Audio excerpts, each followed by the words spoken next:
Okay, multiply lang natin. So 45,000 times 2, we have how much? 45,000 times 2, it's, please get your calculator. Let's together answer this 90,000. one.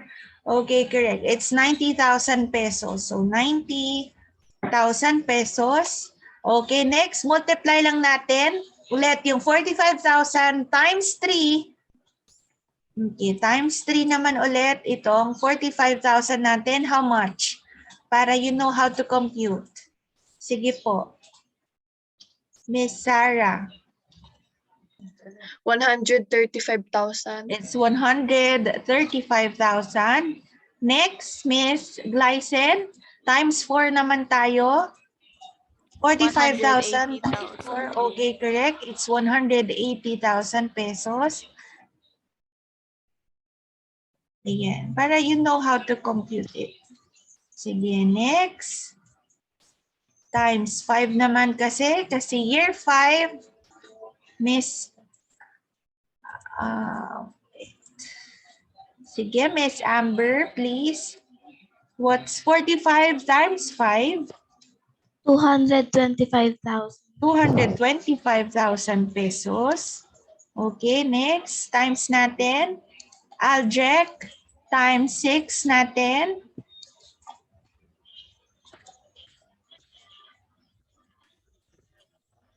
Aljek, what's 45,000 times 6? 270,000. 270,000 pesos. Sige po. Next, Miss Crisel. What's 45,000 times 7? Yes.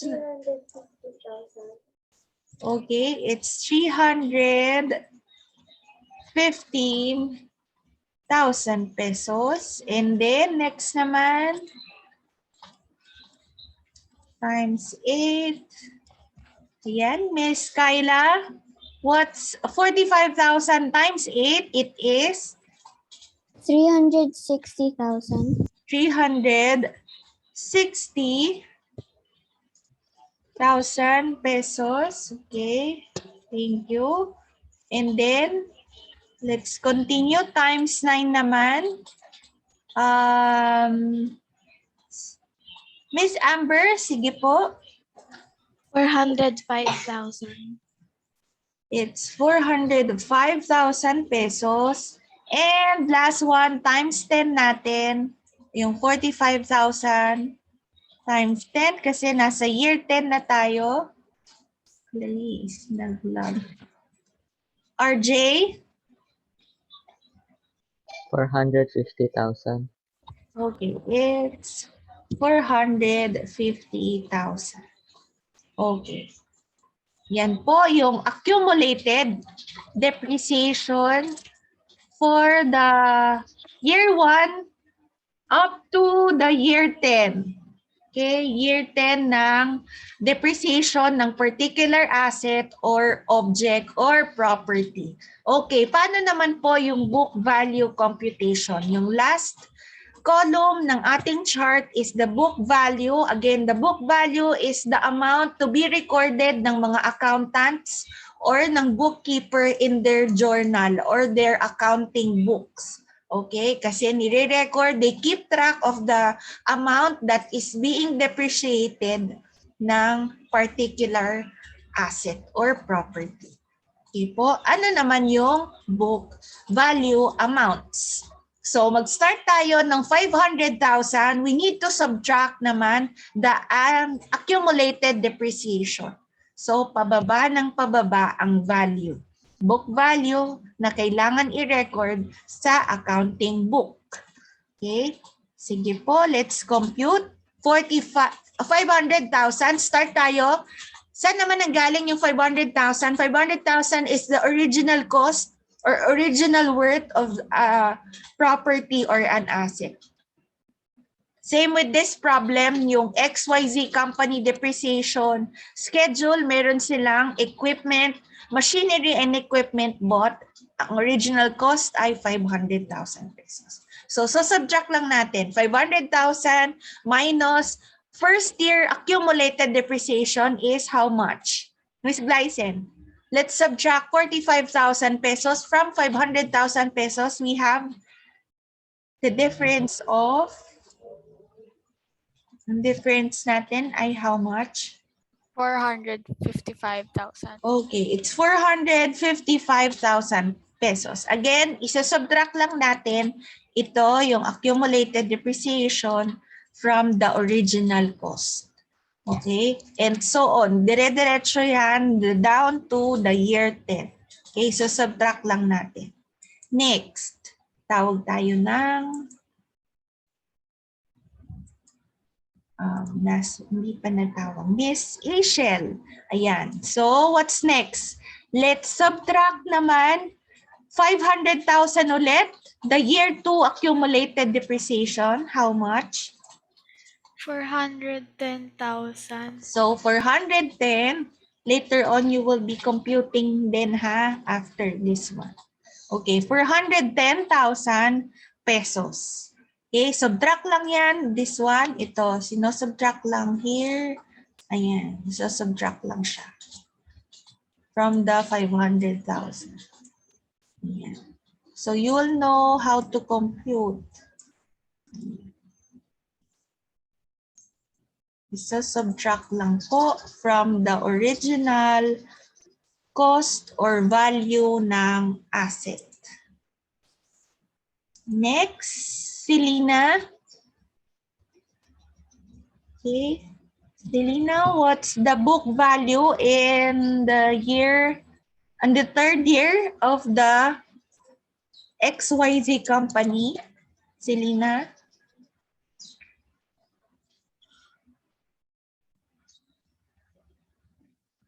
So all you have to do is to subtract lang the accumulated depreciation ng year 3 to get the book value of that year. Selena, kindly unmute.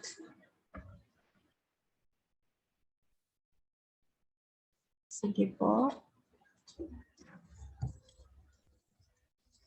Subtract mo lang from 500,000.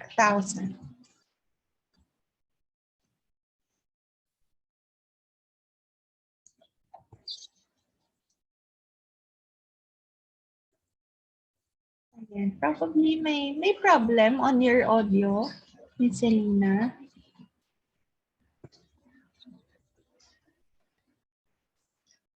Ayan.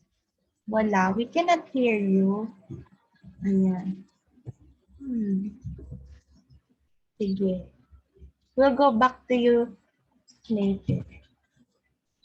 Ayan. Sige. Mr. RJ, what's 135?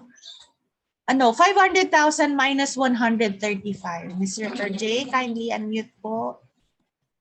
365,000. Oh, so it's 365,000 pesos. Okay, lahat ba nasusundan? Lahat nasusundan po? Kung paano nakukuha yung mga amounts per year? Ayan. So, madali lang po siya computein. Madali lang po. Okay, thank you, RJ. Next, sa year 4 na tayo, Miss Clarice. Miss Clarice, what's the year 4 book value? 320,000. It's 320,000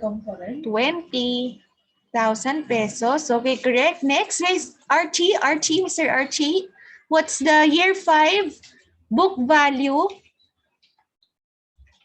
Mr. Archie, what's the year 5 book value?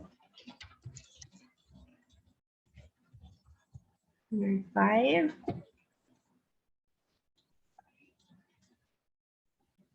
Okay, so subtract lang natin the 225 from 500,000.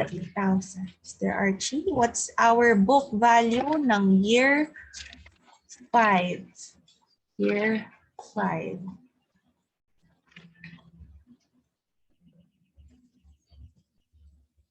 Ayan, we cannot hear you.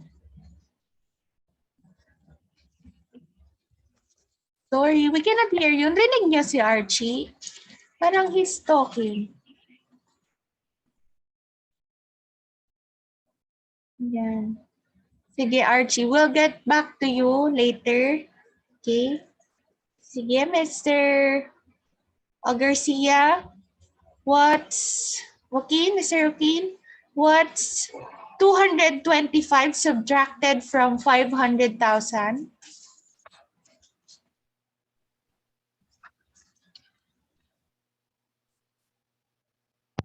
275,000. Okay, correct. It's 275,000 pesos. Next, year 6.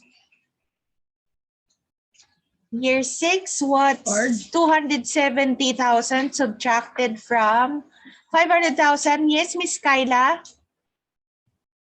Sa year 6 natin, how much? Yung ating book value. Sige po, kindly subtract.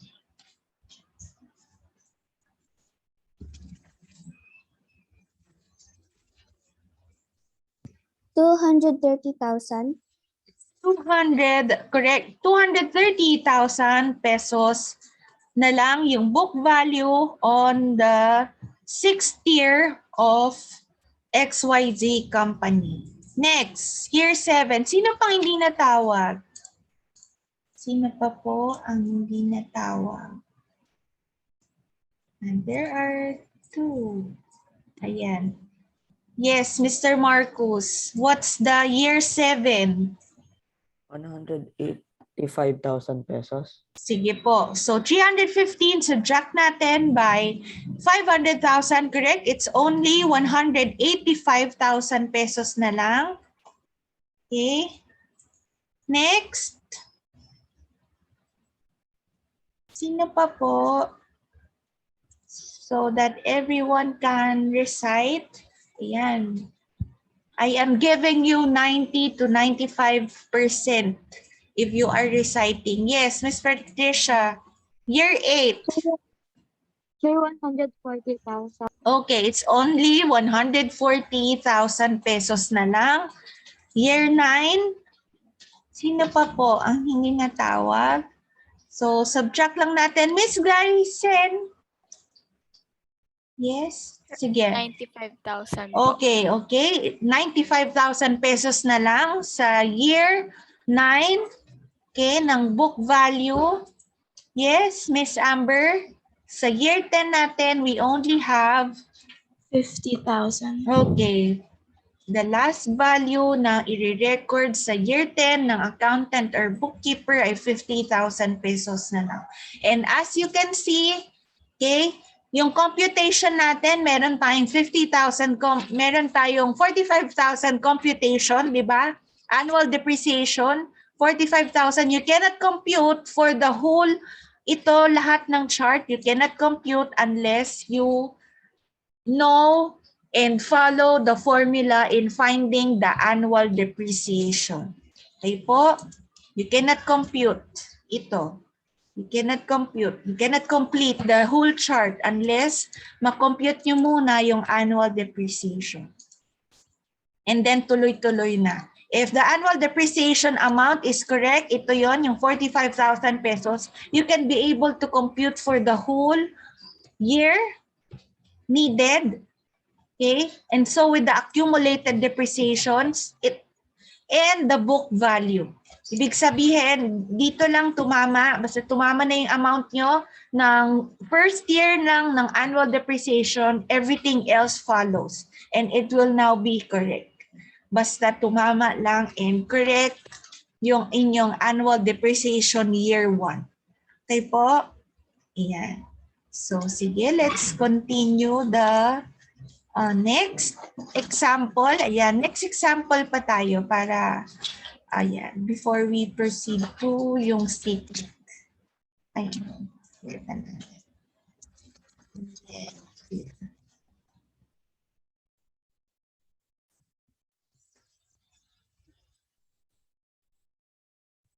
Miss Ashley, can you please read the problem? Miss Ashley, kindly unmute and open po your camera. Teacher, Yes? Yes po. Loud and clear. We can hear you. APC Corporation purchased a machine worth 1,500,000 100. The freight cost is 100,000 and setup charges is 260,000. The corporation estimates that the machine will have useful life of 16 years, at the end of which it will have a salvage value of 250,000. Compute the amount of the total cost, total depreciation, annual depreciation, depreciation rate, and the book value after 8 years. Prepare a depreciation schedule for its useful life. Okay, thank you. So, let's highlight all the important details sa problem. Okay. Machine worth 1,500,000. Ayan. Machine daw worth 1,500,000. So, therefore, meron na tayo agad original cost. Okay, original cost. Ayan, meron na tayong book value sa year 0, right? Doon sa schedule. Ayan, meron na tayong 1,500,000 agad na amount. Next, ano ba yung freight cost? And ano ba yung setup charges? The freight cost, ano siya, accounting term po yung freight or also known as delivery cost. Okay, or transportation cost. Siyempre, meron kayong kailangan mag-spend, meron kayong expenses na gasoline, meron kayong expenses for the food ng driver and for the sweldo ng driver. Yan. It all cost you, the freight cost, yung term na ginagamit, amounting to 100,000 pesos. Ang mahal, no? Freight cost, 100,000 pesos daw. And ano naman yung setup charges na 250,000 pesos? Setup charges are charges for installation or installing yung machine. Okay, mahal din niya. 250,000 pesos ang setup charges. Therefore, yung total cost, kailangan po natin ipag-add lahat yan. So, machine. Yan, yung machine natin, how much? It's 1,500,000. Okay? Now, what are we going to do with the freight cost? I-add natin. Freight cost, add natin. So, we have 100,000. Add natin yan. Add din natin yung ating setup charges. Setup charges or yung installation cost. So, 250,000 pesos yung kailangan bayaran ni ABC Corporation.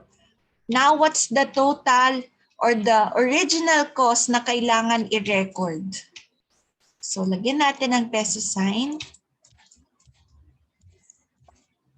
Ayan. So, magkano po yung total or original cost na kailangan bayaran ni ABC Corporation? So, all we have to do is to add all. Add lang natin. So, it's 350, 1,850,000 pesos.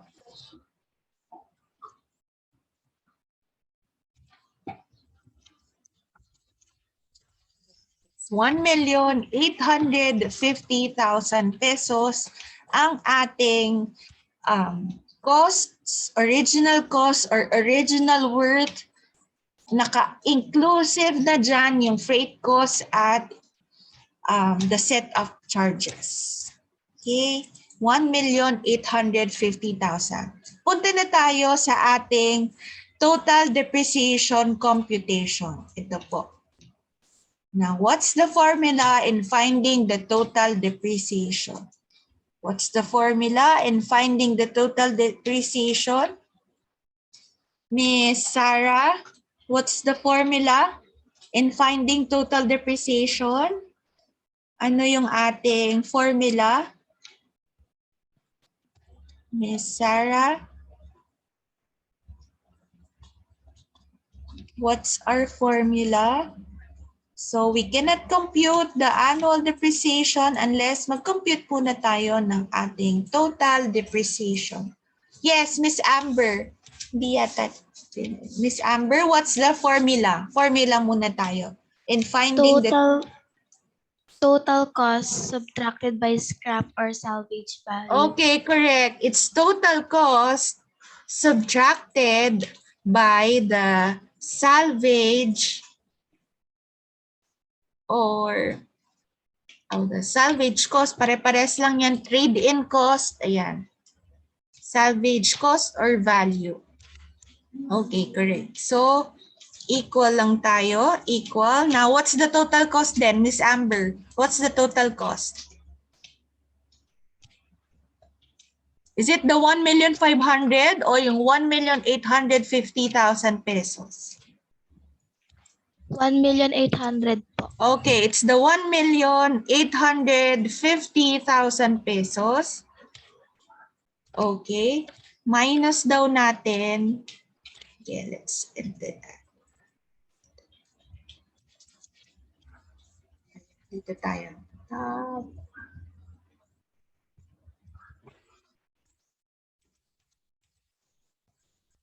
Ayan. What's our salvage cost? Okay, salvage cost or salvage value, ito po. So, 250,000 pesos. 250,000 pesos. Lagay lang natin, 250,000 pesos. Enter. Tab lang natin. Equal, how much, Miss Amber? Yung ating total depreciation, we have 1,600,000. 1,600,000 pesos. Bigyan natin siya ng 9. Ay, hindi kita. Ayan. We have the total depreciation of 1,600,000 pesos. Next, we can now move forward to finding the annual depreciation.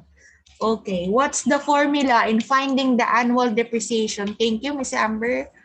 Okay. Next, annual depreciation. Sige po, sinong gustong next? Who wants to compute for the annual depreciation? Wala, sige, I'll call na lang. Ayan, sige, Miss Glycine. So, bibigay po muna formula. Yes, what's the formula in finding the annual depreciation? Total depreciation divided by estimated useful life. Total depreciation. So, divide down natin by the estimated useful life. Okay. So, we can now compute for the annual depreciation kasi given, meron na tayong computation ng total depreciation. Ito po yon. Yan, ito na yan. And given din po si ating estimated useful life. Ito yun, no? Will have useful life of 16 years. Ayan po. Nasusundan, class? Ayan. So, meron tayong total depreciation and then estimated useful life. I-divide lang daw natin. Ayan. So, tab lang natin. Okay, equal. So, yung total depreciation natin, Ms. Glycine, is how much? 100,000. Total depreciation, ito po. Total depreciation. What's your total depreciation? 1,600,000. Okay, correct. It's 1,600,000. Divide down natin. Ilang years yung ating supposed to be useful life? 16 years. Okay, correct. It's 16 years. Now, what's the annual depreciation? Miss Glycine. 100,000. Okay, correct. It's 100,000 pesos. Now, thank you. So, highlights lang natin and then underline. Ayan. So, meron na tayong annual depreciation. We can now move forward to finding the depreciation rate. Depreciation rate.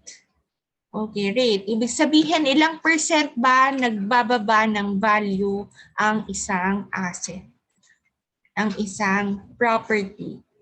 Ilang percent nagbababa. Therefore, we are to compute for the rate or the percentage here. Sino pong gustong next?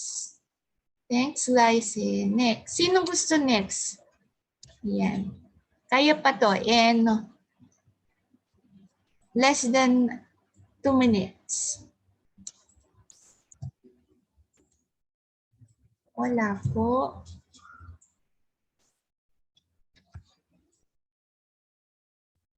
No one? Sino pa po gustong mag-try? Mag-recite? Yes, Mr. RJ. Sige po. Depreciation rate. Yan. Tapos ako magbigay ng recitation. Kung makikita nyo lang yung inyong grading sheet. For those who are actively participating, raise lang po ng hand and then I will give you time to answer. Ayan, Mr. RJ, ayan. Formula lang muna tayo and then makakat to. Yan, formula muna, Mr. RJ. Please give the formula in finding the depreciation rate. Annual depreciation divided by total depreciation. So, annual depreciation, divide down natin by the total depreciation. Okay, and then go back lang tayo sa ating part 2 to compute for the depreciation rate. Okay, save ko lang. Bye!